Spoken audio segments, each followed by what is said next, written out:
Boa tarde a todos, eu me chamo Marcos Vinícius Redva, a minha equipe é composta pelos integrantes Matheus Machado Batistella, Takemitsu Quintiliano Uno, Peterson Fonseca e a Stephanie Breckman. A seguir, nós vamos comentar um pouco mais sobre o regime turbulento em si.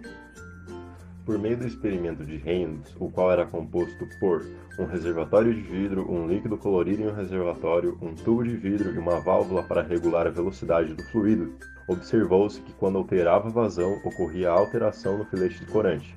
Com baixa vazão, o filete vinha a ser contínuo e paralelo ao tubo. Entretanto, quando se aumentava a vazão, percebeu-se que ocorriam oscilações até o completo desaparecimento do filete. A partir disso, foi demonstrado que existem diferentes tipos de escoamento, os quais podem ser classificados pelo parâmetro adimensional conhecido como número de Reynolds. A fórmula é esta, onde V é a velocidade do escoamento, X é uma dimensão de onde ocorre o escoamento, em caso de seções circulares utiliza-se o diâmetro, e ρ é a massa específica, sendo μ a viscosidade da dinâmica do fluido. E também estabeleceu-se que o regime tendo coeficiente de Reynolds menor do que 2000 é considerado como um regime laminar. Já entre 2000 e 2400 considera-se um regime de transição, e acima de 2400 um regime turbulento. O regime turbulento possui movimento tridimensional aleatório das partículas do fluido junto ao movimento da corrente, as três componentes da velocidade são diferentes de zero, com velocidades transversais relevantes, e por fim apresentam diferentes velocidades ao longo do escoamento. Da aplicação, nós encontramos artigos e patentes que envolvem o uso do regime turbulento em engenharia de bioprocesso e biotecnologia.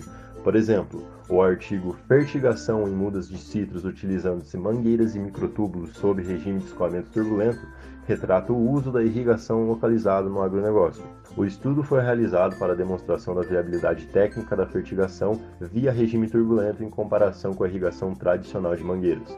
O método tradicional se baseia na irrigação a partir de mangueiras previamente colocadas em lugares estratégicos, demandando alto consumo hídrico de abastecimento e maior quantidade da mão de obra.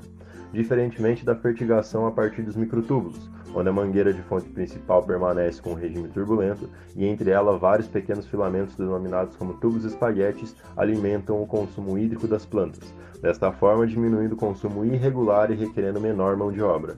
Esse tipo de escoamento permite com que o fluido tenha uma alta velocidade em comparação com o regime laminar e que sua direção dentro dos tubos de escoamento seja variada, promovendo assim um aumento na taxa de propagação e mistura hídrica do fluido.